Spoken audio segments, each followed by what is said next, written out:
வணக்கம். ஒரு 2-3 நாள் கேப் ஆயிடுச்சு. நிறைய விஷயங்கள் வந்துகிட்டே இருக்கு தினந்தோறும். 23 எலெக்ஷன். இன்னும் ஒரு 21 நாள் தான் தமிழ்நாட்டுல அந்த களம் இருக்கு. அரசியல் கட்சிகள் ரொம்ப பரபரப்பா இயங்கிட்டு இருக்காங்க. தினம்தோறும் நிறைய விஷயங்கள் வந்த வண்ணம் இருந்துகிட்டே இருக்கு. இன்னைக்கு ஒரு 3 முக்கியமான விஷயங்கள் எடுத்து பேசலாம் அப்படின்னு நினைக்கிறேன். முதலாவதாக பாத்தீங்கன்னா, இது ரொம்ப கவனிக்க வேண்டிய விஷயம் அப்படின்னு நினைக்கிறேன். தமிழ்நாட்டுல டிஜிபியே இல்லாம இவ்வளோ பெரிய மாநிலம் இவ்வளோ நாள் ரன் ஆயிட்டு இருக்குது. இவ்வளோ சட்ட ஒழுங்கு பிரச்சனைகள், நிறைய பிரச்சனைகள், பெண்களுக்கு எதிரான குற்றங்கள், அப்புறம் கஞ்சா விற்பனை அப்படின்னு நிறைய பிரச்சனைகள் இங்க இருந்துட்டே இருந்தது. ஆனாலுமே டிஜிபியை போடாம திமுக அரசாங்கம் கிட்டத்தட்ட ஒரு 1.5 வருஷம் காலம் தாழ்த்தினாங்க. சங்கர் ஜிவால் அவர்கள் பணி ஓய்வுக்கு பிறகாக வெங்கட்ராமன் அப்படின்ற ஒரு இன்சார்ஜ் பொறுப்பு டிஜிபியை போட்டு ரன் பண்ணிக்கிட்டு இருந்தாங்க. எதுக்கு பொறுப்பு டிஜிபியை போடணும்? புதிய டிஜிபியை போடுறதுல திமுக அரசுக்கு என்ன கொடைச்சல், என்ன பிரச்சனை, என்ன சங்கடம் ஒண்ணு நமக்கு தெரியல. இவ்வளவு பெரிய மாநிலம், ஆனா திமுக அரசாங்கம் ரொம்ப அலட்சிய போக்கோடு சட்ட ஒழுங்குல அவங்க செலுத்திய கவனம் அவ்வளவுதான். நம்ம இவ்வளவு குற்றங்கள் கடந்த நாட்கள்ல பார்த்திருப்போம். விளாத்திக்குளத்துல தொடங்கி எவ்வளவு பிரச்சனைகள், நாங்குநேரி இரட்டை கொலையில இருந்து எவ்வளவு பிரச்சனைகள் நடந்துகிட்டே இருந்தது. டிஜிபி இல்ல. அவ்வளோ பிரச்சனைகள் நடந்த பிறகும் தமிழ்நாட்டில் ஒரு டிஜிபி போடணும் அப்படின்ற ஒரு குறைந்தபட்ச கூட இல்லாம தான் தமிழ்நாட்டு அரசை ரன் பண்ணிட்டு இருந்தாங்க. இப்பொழுது தேர்தல் ஆணையம் தலையிட்டு இருக்காங்க. தேர்தல் ஆணையம் தலையிட்டு இல்ல இங்க ஏதோ பிரச்சனை இருக்கு, சரியில்லை அப்படின்றத தேர்தல் ஆணையம் ஒரு முடிவுக்கு டிஜிபிய நியமனம் பண்ணியிருக்காங்க. சந்தீப் ராய் ரத்தூர் அப்படின்ற புதிய டிஜிபி தமிழ்நாட்டுக்கு இப்பொழுது தேர்தல் ஆணையத்தினால நியமிக்கப்பட்டிருக்காரு. அது மட்டும் இல்லாம நிறைய மாநகராட்சிக்கும் புதிய கமிஷனராக போட்டிருக்காங்க. ஷஃபிள் பண்ணி நிறைய கமிஷனராக போட்டிருக்காங்க. சென்னைக்கு கமிஷனர் மாற்றல, தாம்பரம் போன்ற நிறைய இடங்களுக்கு கமிஷனரையும் மாற்றிருக்காங்க தேர்தல் ஆணையம். இது எவ்வளோ பெரிய அசிங்கம்! சங்கர் ஜிவால் எப்பொழுது ரிட்டையர் ஆகுறாரு? ஒரு புதிய ஒரு டிஜிபி போறதுல என்ன பிரச்சனை? இவங்க ஆட்சிக்கு வந்த புதுசுல நாங்க பாருங்க சைலேந்திர பாபு கொண்டு வந்துட்டோம். எவ்வளவு பெரிய மாற்றம் தெரியுமா? ஒரு நேர்மையான ஒரு அதிகாரியை நாங்க டிஜிபியா போட்டிருக்கோம். அப்போ நாங்க எவ்வளவு பெரிய நேர்மையான ஆட்கள் தெரியுமா அப்படின்னா ரொம்ப வாய் கிழி பேசிட்டு இருந்தாங்க. அப்புறம் சீஃப் செக்ரட்டரியா இறையன்பு அவர்களை போட்டு இவ்வளோ பெரிய சூப்பரான மனுஷரை நாங்கள் உட்கார வச்சிருக்கோம். இந்த பக்கம் பார்த்தீங்கன்னா சைலேந்திர பாபு, இந்த பக்கம் பார்த்தீங்கன்னா இறையன்பு. அப்போ நாங்கள் எவ்வளோ நேர்மையான ஆட்கள், நாங்கள் நேர்மையான ஆட்களாக இருக்க வச்சுதான் இவ்வளோ நேர்மையான ஆட்களை நாங்கள் முக்கியமான இடங்கள்ல போட்டிருக்கோம் அப்படின்லாம் பெருமை பீத்திக்கிட்டு இருந்தாங்க. எப்போ 21ல ஆட்சிக்கு வந்தாங்களே திமுக, அப்போ ரொம்ப பெருமை பீத்திக்கிட்டு இருந்தாங்க. ஸோ ஆட்சியை விட்டு இறங்குற டைம்ல டிஜிபியே இல்லாம விட்டுட்டு போயிருக்காங்க. தேர்தல் ஆணையம் தலையிட்டு சந்தீப் ராய் ரத்தூர் அப்படின்ற புதிய டிஜிபியை நியமிக்க வேண்டிய அவல நிலையில தமிழ்நாட்டினுடைய நிர்வாகம் இருந்திருக்கு. இதை நீங்க ரொம்ப நுட்பமா கவனிக்கணும். சும்மா வந்த புதுசுல அது இல்ல, எவ்வளோ நீ அந்த 5 வருஷத்துல எப்படி கன்சிஸ்டண்டா ஒர்க் பண்ற அப்படின்றது ரொம்ப முக்கியமானது. வந்த புதுசுல ரைட்டா 2 மாசம் முடிஞ்சு போச்சா, ஆட்சி முடிஞ்சிச்சா, 5 வருஷத்துல நீ எப்படி ஒர்க் பண்றன்றது ரொம்ப முக்கியமானது இல்ல. அன்னைக்கு சைலேந்திரபாபு போட்டீங்க ரைட்டு, இறங்கும் பொழுது யாருமே எல்லாமே கிட்டத்தட்ட 1.5 வருஷமா யாருமே போடாமே போயிருக்கீங்களே. இப்போ காமந்த அரசு தான் இப்ப நடந்துகிட்டு இருக்கு. ஒரு டிஜிபியே இல்லாத சூழல இன்னைக்கு தமிழ்நாட்டை விட்டு போயிருக்கீங்க. தேர்தல் ஆணையம் தலையிட்டு இல்ல சரியில்லை அப்படின்னு சொல்லிட்டு அவங்க புதிய டிஜிபியை போடுறாங்க. சந்தீப் ராய் ரத்தூரை தேர்தல் ஆணையம் நியமிக்க வேண்டிய ஒரு அவல நிலையில இன்னைக்கு தமிழ்நாடு நடந்து இருக்கு. இதெல்லாம் மக்கள் ரொம்ப நுட்பமா கவனிக்கணும். எதிர்கட்சிகள் தொடர்ச்சியா அதை பேசிக்கிட்டே இருந்தாங்க. எடப்பாடி பழனிசாமி அவர்கள், அண்ணாமலை அவர்கள் ரொம்ப தொடர்ச்சியா அதை பேசிக்கிட்டே இருந்தாங்க. புதிய டிஜிபியை போடுங்க. அன்புமணி பேசினாரு, டிஜிபி இல்லாம ரன் ஆயிட்டு இருக்கு தமிழ்நாடு, இவ்வளவு பெரிய மாநிலம், சட்ட ஒழுங்கு பிரச்சனை இருந்துகிட்டே இருக்கு. அப்படி இருக்கும் பொழுது ஒரு டிஜிபியை, ரெகுலர் டிஜிபியை போட்டு ரன் பண்றதுல என்ன பிரச்சனை உங்களுக்கு அப்படின்றத கேட்ட நமக்கு தெரியல. என்ன பிரச்சனை, ஒரு ரெகுலர் டிஜிபி போறதா என்ன பிரச்சனை வந்துட போகுது அப்படின்றது நமக்கு தெரியல. ஆனா பிரச்சனை இருக்கு போல. ஸோ அதனாலதான் கிட்டத்தட்ட ஒரு 1.5 வருஷமா ரெகுலர் டிஜிபியே இல்லாம ரன் பண்ணிட்டு இருந்தாங்க. சங்கர் ஜிவால் அவர்கள் ரிட்டையர் ஆகிறாரு. வெங்கட்ராமன் அப்படின்ற ஒரு இன்சார்ஜ் டிஜிபி, அவரு ஆக்டிங் டிஜிபி அப்படின்னு சொல்லலாம். அதாவது பொறுப்பு டிஜிபியை போட்டு ரன் பண்ணிட்டு இருந்தாங்க. இப்பொழுதுதான் தேர்தல் ஆணையம் ஒரு புதிய டிஜிபியை போட்டிருக்காங்க. இது ரொம்ப நுட்பமா மக்கள் கவனிக்க வேண்டிய விஷயம் அப்படின்றதுனால இதை நான் முதல்ல பேசுறேன். 2வது பேச வேண்டிய விஷயம் என்ன அப்படின்னு பாத்தீங்கன்னா, எடப்பாடி அவர்களை உதயநிதி அவர்கள், துணை முதலமைச்சர் உதயநிதி அவர்கள் சங்கி அப்படின்னு சொல்லியிருந்தாரு. பாஜகவனுடைய அடிமை அப்படின்னு சொல்லியிருந்தாரு.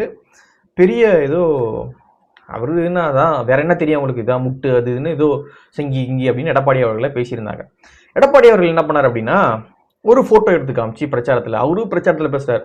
அதே போல எடப்பாடி பழனிசாமி அவர்களும் ஒரு பிரச்சாரத்தில் வந்து ஒரு போட்டோ எடுத்து காமிச்சு, இங்க பாருங்க நான் வந்து சங்கி கிடையாது, எனக்கு முன்பாகவே நான் பாஜகவோடு கூட்டணி வைப்பதற்கு முன்பாகவே 99 காலகட்டத்திலேயே வந்து வாஜ்பாயோடு கூட்டணி வச்சது உங்களுடைய தாத்தா கருணாநிதி அப்படின்னு சொல்லிட்டு ஒரு போட்டோ எடுத்து காமிக்கிறார். இந்த பக்கம் பார்த்தீங்கன்னா கருணாநிதி, இந்த பக்கம் பார்த்தீங்கன்னா முரசொலிமாறன், 2 பேரும் உட்காந்துக்கிட்டு ஒருத்தர் மைக்கை செட் பண்றாரு, ஒருத்தர் மைக்கை சரி பண்றாரு அப்படின்ற மாதிரி போயிட்டு இருக்குன்னு வச்சுங்களேன். ஸோ அதை வச்சு எடப்பாடி பழனிசாமி அவர்கள் கலாச்சிருந்தார். எப்பா போயிட்டு உங்க வரலாறு முதல்ல பாருங்கப்பா, நான் அடிமை கிடையாது பாஜகவுக்கு, நீங்க தான் அடிமையா இருந்திருக்கீங்க. இப்படி உட்காந்துருக்காரு வாஜ்பாய், ஒருத்தர் மைக்கை செக் பண்றாரு, ஒருத்தர் மைக்கை சரி பண்றாரு. ஸோ அந்த அளவுக்கு வந்து அனுசரணையாக பாஜகவோடு இருந்த கட்சி திமுக. அதனால உங்களுடைய முதுக முதல்ல பாருங்க திரும்பி அப்படின்னு எடப்பாடி பழனிசாமி அவர்கள் அந்த பிரச்சாரத்தை பேசியிருந்தாருங்க. அதற்கு சுகுணா திவாகர் அப்படின்னு ஒருத்தர், நீங்க பார்த்துருப்பீங்க, நிறைய பேட்டிகள்லாம் வருவார், இந்த விவாதங்கள்லாம் வருவார். அவர் ஒரு பதிவு போட்டிருந்தார். அண்ணன் வந்து ஒரு முரட்டுத்தனமான ஊப்பி அண்ணன், என்ன பண்றது, அண்ணன் ஒரு எழுத்தாளர். ஆனா இப்பொழுது எழுத்தாளர், பத்திரிகையாளர் அப்படின்ற பொருளில் நிறைய முரட்டு ஊப்பிகள் உருவாயிட்டாங்க. திமுக காரங்க கூட அந்த அளவுக்கு பண்ண மாட்டாங்க, ஆனா இவங்க வந்து முரட்டுத்தனமா உருட்டிக்கிட்டு இருக்காங்க. என்னன்னா அண்ணனுடைய நேர்மையை பாருங்க, கருத்தியல் நேர்மையை பாருங்க. எடப்பாடி பழனிசாமி முழு சங்கியாக மாறிவிட்டார் என்ற ஸ்டாலின் குற்றச்சாட்டை நான் வந்து உதயநிதி ஸ்டாலின் சொல்லியிருந்தேன். ஸோ உதயநிதி ஸ்டாலினும் வந்து குற்றச்சாட்டு வச்சிருந்தாரு, அதற்கும் எடப்பாடி பழனிசாமி பதிலடி கொடுத்திருக்காரு. இவர் போட்டிருக்கிறது வந்து ஸ்டாலின் சொன்னதுக்கு எடப்பாடி பழனிசாமி அவர்களுடைய பதிலடி. ஓகேங்களா, ஸ்டாலின் குற்றச்சாட்டை மறுத்து சிவகங்கையில் பேசியிருக்கிறார் எடப்பாடி பழனிசாமி அப்படின்னு. வாஜ்பாயுடன் கலைஞரும் முரசொலிமாறனும் இருக்கும் புகைப்படத்தை காட்டி உங்கள் அப்பாவும் மாமாவும் சங்கியா என்று கேட்கிறார். லாஜிக்கலாக ஓகே. அடுத்து அவர் கேட்ட கேள்வியை கேட்டு அதிர்ந்து போனேன் அப்படின்னு போட்டிருக்கார். காங்கிரசுடன் கூட்டணியில் பிரச்சனை ஏற்பட்ட போது டெல்லியில் போய் காங்கிரஸ்காரர்களை சந்தித்தாரே உங்கள் சகோதரி கனிமொழி, அவர் சங்கியா என்று கேட்டிருக்கிறார். எடப்பாடி பழனிசாமி கேட்கிறார். டெல்லிக்கு போனாங்கல்ல கனிமொழி, அப்ப அவங்க சங்கியா அப்படின்னு எடப்பாடி பழனிசாமி அவர்கள் கேட்கிறாராம். எடப்பாடியை பொறுத்தவரை டெல்லிக்கு போகிறவர்களை எல்லாம் சங்கிகள் என்று குற்றம் சாட்டுகிறார்கள் என்று நினைத்து கொண்டிருக்கிறார். இந்துத்துவவாதிகளைத்தான் சங்கி என்று அழைக்கிறார்கள், அது சங் பரிவார் என்ற வார்த்தையிலிருந்து உருவானது என்பது தமிழ்நாட்டில் அரசியல் தெரிந்த அனைவருக்குமே தெரியுமே. எடப்பாடி பழனிசாமிக்கு எப்படி தெரியாமல் போனது? இதை கூட தெரிந்து கொள்ளாமல் தான் அதிமுக என்ற பெரும் கட்சியின் பொதுச் செயலாளராக இருக்கிறாரா அப்படின்னு சொல்லிட்டு அண்ணன் ஒரு பதிவு போட்டிருக்காரு. அண்ணன் சுகுணா திவாகர் அவர்கள் ஒரு பதிவு போட்டிருக்காரு. அண்ணனுடைய கருத்தியல் நேர்மையை பாருங்க. எடப்பாடி பழனிசாமி அவர்கள் போட்டோ காட்டினார்ல, இந்த பக்கம் கருணாநிதியும் அந்த பக்கம் முரசொலிமாறனும் உட்காந்துருக்காங்க, நடுவில் வந்து வாஜ்பாய் உட்காந்துருக்காரு அப்படின்னு சொல்லிட்டு எடப்பாடி பழனிசாமி அவர்கள் ஒரு புகைப்படத்தை காட்டினார்ல, அந்த புகைப்படத்துக்கு அண்ணன் கிட்ட பதில் கிடையாது. அண்ணன் சொல்றாரு அது லாஜிக்கலாக ஓகே அப்படின்ட்டு கடந்து போயிட்டு எடப்பாடி பழனிசாமி அவர்கள் தான் சங்கி, அவருக்கு தான் ஒன்றும் தெரியல அப்படின்றத ப்ரூவ் பண்ணதுலே அண்ணன் கவனம் செலுத்துறாரே தவிர, எடப்பாடி பழனிசாமி அவர்கள் காட்டினார்ல ஒரு போட்டோ, அந்த போட்டோவுக்கு அண்ணன் கிட்ட பதில் இல்லை. ஸோ இப்படிதான் நிறைய உடன்பிறப்புகள் ஓட்டிக்கிட்டு இருக்காங்க. அந்த போட்டோக்கு நீங்க பதில் கொடுத்துட்டு, ஆமா திமுகவும் சங்கி தான், அண்ணா திமுகவும் சங்கி, அன்னைக்கு அவங்க சங்கி இன்னைக்கு நீங்க சங்கி அப்படின்னா ரைட்டு. ஆனா அண்ணன் என்ன பண்றாரு அப்படின்னா, லாஜிக்கலாக அதெல்லாம் ஓகே தான், அப்புறம் என்ன இங்க வரீங்க, லாஜிக்கலாக ஓகே, அப்ப சங்கியே இல்லையா, அதை சொல்லணும்ல, அதை சொல்லாம எடப்பாடி ஒன்றும் தெரியல, எடப்பாடி எப்படி பொதுச் செயலாளராக இருக்காரு, அவ்வளவு பெரிய இயக்கத்துக்கு அவர் எப்படி பொதுச் செயலாளராக இருக்காரு அப்படின்னு சொல்லிட்டு அண்ணன் வந்து திரும்ப எடப்பாடினோட இங்க வந்துட்டார். எடப்பாடி காமிச்ச போட்டோவுக்கு என்னென்ன பதில் உங்ககிட்ட, அண்ணன் கிட்ட அதுக்கெல்லாம் பதில் கிடையாது. ஸோ இது போல நிறைய உடன்பிறப்புகள் அண்ணன் எழுத்தாளர் நினைக்கிறேன், அண்ணன் எழுத்தாளர், அப்போ செந்தில்வேல் அண்ணன் பத்திரிகையாளர். ஸோ இப்படியான போர்வைகள்லையும் நிறைய உடன்பிறப்புகள் இருந்துகிட்டு இருக்காங்க. அதனால வந்து மக்கள் தெளிவாக பாருங்க, யார் உடன்பிறப்பு, யார் எழுத்தாளர், யார் பத்திரிகையாளர் அப்படின்றதான் தெளிவாக பாருங்க. வேறு வேறு போர்வைகள்ல ஒரே குரலை தான் பேசிக்கிட்டு இருப்பாங்க, திமுக வரணும் திமுக வரணும் திமுக வரணும் அப்படின்ற ஒரே குரலை தான் பேசிக்கிட்டு இருப்பாங்க. ஆனா போர்வைகள் வேறு வேறா இருந்துகிட்டு இருக்கும். பத்திரிகையாளர், எழுத்தாளர், அரசியல் விமர்சகர் அப்படின்ற வேறு வேறு போர்வைகள்ல வந்துகிட்டு இருப்பாங்க. ஆனா அவங்களுடைய ஒர்க்கிங்லாம் பாத்தீங்கன்னா டிஎம்கேக்கு தான், அறிவாலயத்துக்கு தான் ஒர்க் பண்ணிக்கிட்டு இருப்பாங்க. ஆனா அவங்களுடைய அந்த டைட்டில் போடுவாங்கல்ல கீழே, அது வந்து வேறையாக இருக்கும். ஸோ அது போல தான் அண்ணா ஒரு புது ஐட்டமாக கொண்டு வந்து இப்போ எழுதியிருக்காரு. அண்ணனுக்கு அந்த ஃபோட்டோவுக்கு பதில் கிடையாது. மற்றபடி எடப்பாடி பழனிசாமி அது இது அப்படின்னு சொல்லி எழுதியிருக்காரு. அங்க சங்கி இங்கேயும் சங்கினா சரி ரைட், அண்ணன் ரொம்ப நேர்மையா இருக்கார் கருத்தியல் அப்படின்னு. அங்க லாஜிக்கலாக ஓகே. ஆனா எடப்பாடி பழனிசாமி இருண்ணா ஏன் அவசரப்படுறீங்க அப்படின்ற மாதிரி இருக்கு. நம்ம என்ன சொல்றோம்னா அங்க சங்கியா ரைட், இங்கேயும் சங்கி, நமக்கு என்ன பிரச்சனை, ஒண்ணும் கிடையாது. அங்க சங்கி இல்லையா, அப்ப இங்கேயும் சங்கி கிடையாது. அது என்ன, அங்க ஒரு அளவுகோல் இங்க ஒரு அளவுகோல். சரி ஓகே, இப்படியாக போயிட்டு இருக்கு. எடப்பாடி பழனிசாமி அவர்கள் தமிழ்நாடு முழுக்க நிறைய இடங்களில் பிரச்சாரம் மேற்கொண்டிருக்காரு. கன்னியாகுமரி, நீலகிரி, ஸோ இந்த சவுத் பகுதியில் வந்து பிரச்சாரம் மேற்கொண்டிருக்காரு.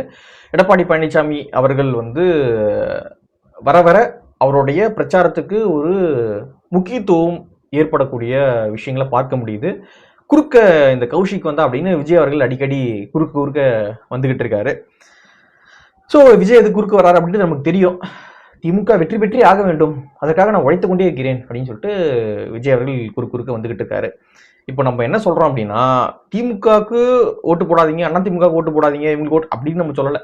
ஆனா நடக்கக்கூடிய விஷயங்களை பாருங்க.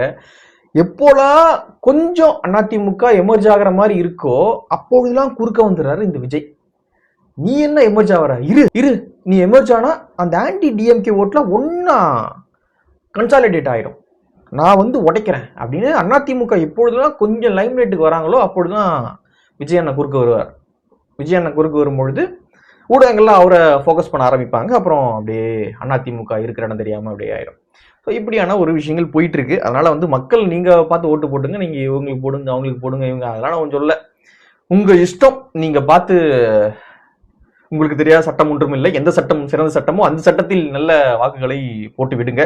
Okay right. மூணாவது நம்ம என்ன பார்க்க போறோம் அப்படின்னா, குடும்ப அரசியல், வாரிசு அரசியல் அப்படின்ற ஒரு கொடும் நோய் தமிழ்நாட்டை மட்டும் கிடையாது இந்தியாவே தொற்றி இருக்கு அப்படின்னு சொல்லலாம். அப்படியே அரிச்சுக்கிட்டு இருக்கு, கொஞ்சம் கொஞ்சமா இந்த கேன்சர் மாதிரி அரிச்சுக்கிட்டு இருக்கு தமிழ்நாட்டில். அது இன்னும் அந்த வீரியம் அதிகமாகவே இருக்கு. குறிப்பாக நம்ம திமுக கட்சியை வந்து சொல்லலாம். கலைஞர், ஸ்டாலின், உதயநிதி ஸ்டாலின் இப்போ அடுத்தது வந்துகிட்டு இருக்காங்கன்னு வச்சுங்களேன். அந்த வகையில் வந்து அதே குடும்பத்திலிருந்து கனிமொழி இருக்காங்க, நிறைய பேர் இருந்துட்டு இருக்காங்க, தயநிதி மாறன், அது நிறைய பேர் இருந்துகிட்டு இருக்காங்க. இப்போ புதிய வரவாக ஸ்டாலின் அவர்களுடைய மருமகன் சபரீசன் அவர்களும் களத்தில் இறங்கியிருக்கிறார். வில்லிவாக்கம் தொகுதியில வந்து கார்த்திக் அவர்கள் போட்டிடுறார். வேட்பாளர் கார்த்திக், திமுக சார்பாக கார்த்திக் அப்படின்றவர் போட்டிடுறாரு. ஸோ அவருக்கும் சபரீசன் அவர்களுக்கும் நல்ல நெருக்கம், நல்ல நண்பர்கள் அப்படின்ற காரணத்துக்காக மட்டும் சபரீசன் அவர்கள் களத்துக்கு வந்து பிரச்சாரம் பண்ணலங்க. சபரீசன் அவர்கள் டைரக்ட் அரசியல்ல, நேரடி அரசியல்ல குதிச்சிருக்கார் அப்படின்றது தெரிய வருது. ஸோ கார்த்திக் ஆதரவாக வில்லிவாக்கத்துல சபரீசன் அவர்கள் பிரச்சாரத்தை இன்னைக்கு மேற்கொண்டிருக்காரு. சபரீசன் மட்டும் கிடையாது, சபரீசன் அவங்களுடைய மனைவியும் கூட, அதாவது ஸ்டாலின் அவங்களுடைய மகள், அவங்களுமே வந்து பிரச்சாரத்துல டைரக்டா வந்திருக்காங்க. ஸோ இது குடும்ப அரசியல் அப்படின்றது ஒரு பக்கம் இருக்கட்டும். ஆனா இதனால யாரு இன்செக்யூரா ஃபீல் பண்ண போறா, யார் வந்து பயத்தின் உச்சத்துக்கே போறா அப்படின்றதெல்லாம் நம்ம வெயிட் பண்ணி தான் பார்க்கணும். ஆல்ரெடியே அண்ணன் ஆர் ராசா அவர்களுடைய ஆடியோலாம் ஒன்று ரிலீஸ் ஆச்சு பார்த்தீங்களா? ஸோ அதை பற்றி நம்ம பேச வேண்டாம், விடுங்க, அது ஒரு பக்கம் இருக்கட்டும். இப்போ யாரு இன்செக்யூரா ஃபீல் பண்ண போறா? ஏன்னா வந்து சபரீசன் அவர்கள் கொஞ்சம் விஷயம் தெரிஞ்ச ஆளு, உதயநிதி அவர்கள் தெரியாத ஆளு, கனிமொழி அவர்கள் கொஞ்சம் விஷயம் தெரிஞ்ச ஆளு. ஸோ பார்ப்போம், திறமையானவர்களை பார்க்கும்போது திறமை இல்லாதவர்கள் கொஞ்சம் இன்செக்யூரா ஃபீல் பண்ணுவாங்க இல்லையா? ஸோ நீங்களே பார்த்துங்க யார் இன்செக்யூரா ஃபீல் பண்ண போறாங்க. இது குடும்ப அரசியலையும் தாண்டி குடும்ப சண்டையாக போய் முடியும். இதெல்லாம் எலெக்ஷன் முடிஞ்சு மேபி ஒருவேளை 26ல் திமுக வெற்றி பெற்றாங்க வச்சு அப்படின்னா, வெற்றி பெற்று வந்துட்டாங்க அப்படின்னா பிரச்சனை திமுகவுக்கு தான். நீயா நானா, உங்ககிட்ட அதிகாரமா, என்கிட்ட இவ்வளோ அதிகாரம் தானா, உனக்கா எனக்கா, இதை பிரி அதை கூட அப்படின்ட்டு குடும்ப வாரிசு அரசியலை பற்றி நம்ம பேசிக்கிட்டு இருக்கோம். ஆனா இது குடும்ப சண்டையாக மாறுவதற்கான எல்லா வாய்ப்புகளும் இருக்கு. நிறைய பேர் இன்செக்யூரா ஃபீல் பண்ணுவதற்கான எல்லா வாய்ப்புகளும் இருக்கு. சபரீசன் அவர்களுடைய வருகை யாரையாவது பாதிக்கணும்ல. ஒருத்தர் இப்ப 2 பேர் இருக்காங்க, இப்போ இந்த இந்த இடத்துல வந்து 2 பேர் தான் நிக்க முடியும் அப்படின்னு வச்சுங்களேன். அப்படின்னா புதிய ஒருத்தர் ட்ரை பண்ணிக்கிட்டே இருக்காருன்னா இதுல யாராவது ஒருத்தர் கீழே இறக்கி விடணும், தள்ளி விடணும், ஏதாவது பண்ணி தான் 3ஆவதா கீழே நிக்கிற ஆளு மேலே ஏற முடியும். அப்போ மேல நிக்கிற ஒரு ஆள் கீழே இறங்கணும்ல, யார் இறங்க போறா? சபரீசன் அவர்களுடைய வருகை யாரையாவது பாதிக்கணும். யாரை பாதிக்க போகுது அப்படின்றத நம்ம வெயிட் பண்ணி பார்க்கலாம். இந்த குடும்ப அரசியல், இந்த வாரிசு அரசியல் அப்படின்ற இந்த புற்றுநோய் தமிழ்நாட்டை தொற்றி இருக்கு. விரைவில் அது குணமடையணும். எப்படி குணமடைகிறது அப்படின்றதெல்லாம் 23ஆம் தேதி உங்களுடைய கையில் இருக்கு. ஏப்ரல் 23 இது எல்லாத்தையும் பாருங்க. ரொம்ப நுட்பமாக அரசியல் அணுகுங்க. நான் தொடர்ச்சியாக வந்து டெய்லி நடக்கக்கூடிய இது போல விஷயங்களை பேசுகிறேன். உங்களுடைய கருத்துக்கள் எதுவாக இருந்தாலும் கமெண்ட்ல பதிவு பண்ணுங்க. ஏப்ரல் 23 எல்லாத்துக்கும் தீர்வு சொல்லக்கூடிய ஒரு நாளாக அமையும். கண்டிப்பாக பூத்துக்கு போய் வாக்களிங்க. தொடர்ச்சியாக நம்ம பேசுவோம். நன்றி.